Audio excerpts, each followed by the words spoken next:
Shalom, shalom frères et sœurs.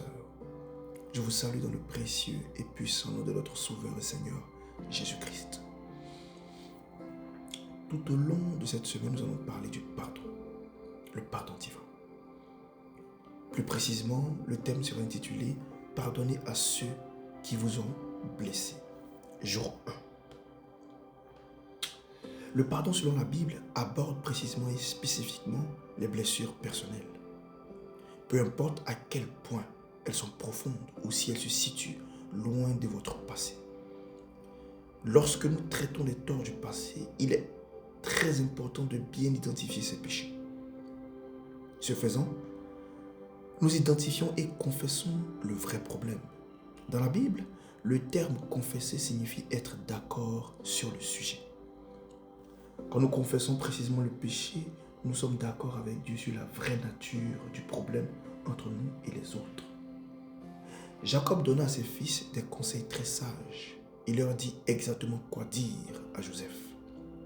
Lors de leur entrée dans la maison de Pharaon où Joseph était gouverneur, il leur dit ceci. Veuille pardonner à tes frères pour le grand mal qu'ils t'ont fait, pour leur péché de t'avoir traité avec tant de cruauté. Le terme grand mal peut aussi être traduit par méchanceté. Lorsque nous confessons, nous avons tendance à minimiser nos péchés à ceux des autres. Non. Le comportement des frères de Joseph envers lui n'était rien de moins que méchant. Joseph connaissait personnellement la profondeur de leur dépravation. C'était le fardeau que ses frères portaient pendant toutes ces années.